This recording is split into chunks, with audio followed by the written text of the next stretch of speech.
এই খাবার বাচ্চাদের যেমন মুখে রুচি বাড়াবে, ঠিক তেমনি দ্রুত ওজন বাড়াতেও সাহায্য করবে। পাশাপাশি বাচ্চার কষা পায়খানার সমস্যার একেবারেই সমাধান হয়ে যাবে এবং দীর্ঘ সময় বাচ্চার পেট ভরা থাকবে। আসসালামু আলাইকুম প্রিয় দর্শক, বাচ্চাদের খাবার রেসিপির আজকের আয়োজনে রয়েছে খুবই পুষ্টিকর, মজাদার আর মুখে রুচি বাড়ানোর এমনই একটি খাবার রেসিপি। প্রিয় দর্শক, আজকালকার বাচ্চারা কিন্তু মাংসটাই বেশি পছন্দ করে, তাকে সেটা যেভাবে রান্না করে দেন না কেন। তো এভাবে আমি একটু মুরগির বুকের মাংস নিয়েছি। চেষ্টা করবেন বাচ্চাকে দেশি মুরগির মাংস দিয়ে খাবারটা খাওয়াতে। আর এখানে খুব সুন্দর এবং বাচ্চার হজম প্রক্রিয়ার জন্য ব্যবহার করেছি এবং বাচ্চার রোগ প্রতিরোধ ক্ষমতার বৃদ্ধির জন্য আমি দারুচিনি এবং এলাচি সাথে 2টো লবঙ্গ দিয়েছি। এরপরে আমি সবজি হিসাবে এখানে টমেটো ব্যবহার করেছি, সেই সাথে মিষ্টি কুমড়া এবং আলু দিয়েছি। সামান্য পরিমাণ লবণ ব্যবহার করবেন বাচ্চার খাবারে, সেটাও 1 বছর থেকে।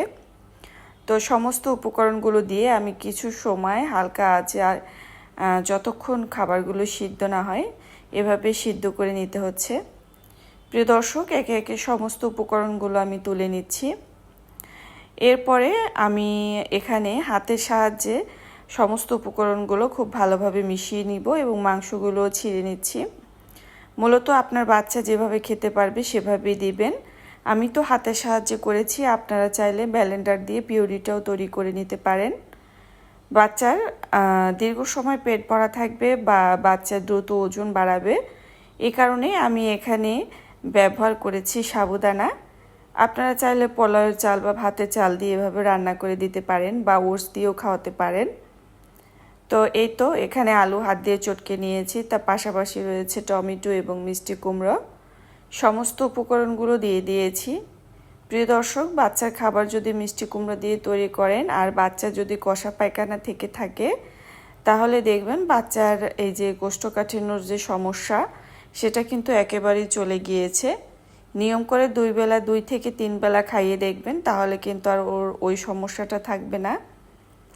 তো যাই হোক, এখানে সমস্ত উপকরণ ভালোভাবে মিশিয়ে নিয়েছি।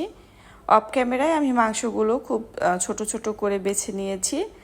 আপনারা চাইলে কিন্তু ব্লেন্ডার দিয়েও আরও ছোট করে নিতে পারেন, একেবারে কিমার আকার করে। তাহলে দেখা যায় কি বাচ্চারা কিন্তু মুখ দিয়ে বের করে দেবে না। তবে আমার বাচ্চা এভাবে ছোট ছোট করে দিলে, তার থেকে কিমা করে দিলে খায়, আর নয়তো একেবারে আস্ত যদি মশলা দিয়ে সিদ্ধ করে দেই তাহলে কিন্তু সে সেটা অনেক বেশি ভালো খেয়ে নেয়।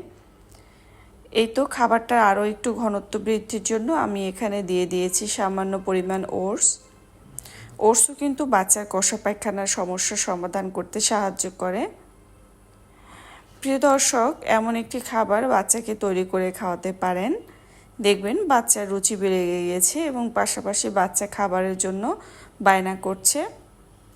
খাবারটা আরও বেশি পুষ্টিকর, স্বাস্থ্যকর এবং অনেক বেশি হেলদি করার জন্য এখানে সামান্য পরিমাণ ঘি ব্যবহার করেছি। ঘি দিয়ে খাবার খাওয়ালে বাচ্চার যেমন দ্রুত ওজন বৃদ্ধি পায়, তেমনি কিন্তু বাচ্চা অনেক মেধাবীও হয়। অবশ্যই বাচ্চার খাবারে, যে কোনো খাবারে যদি ঘি দিয়ে থাকেন সেটা 2 মিনিট ধরে জাল করে নিতে হবে। প্রিয় দর্শক, বাচ্চাকে যখন বিভিন্ন রকমের উপাদান দিয়ে একটি খাবার তৈরি করা হয় তখন কিছু বাচ্চারা অনেক পুষ্টি উপাদান একত্রে একসাথে পেয়ে যায়। এমন কিছু খাবার তৈরি করে খাওয়াতে হয় যেটা বাচ্চার স্বাস্থ্যের জন্য খুবই উপকারী, শুধু স্বাস্থ্যের জন্য না, তার ব্রেন, তার মেধার বিকাশের জন্য সহায়তা করে এমন খাবার রেসিপি তৈরি করে বাচ্চাকে খাওয়াতে হয়। প্রিয় দর্শক, এই তো রান্নাটা হয়ে গিয়েছে, আমি আমার বেবির জন্য খাবারটা তুলে নিচ্ছি। টমেটো দেওয়াতে খাবারের ফ্লেভারটা কিন্তু, খাবারের যে টেস্ট, এটা কিন্তু আরও দ্বিগুণ গতিতে বেড়ে যায়। অবশ্যই চেষ্টা করবেন আপনারা টমেটোটা দেওয়ার। আর এই সময় তো টমেটো প্রচুর রয়েছে বাজারে, চাইলেই ব্যবহার করতেই পারেন।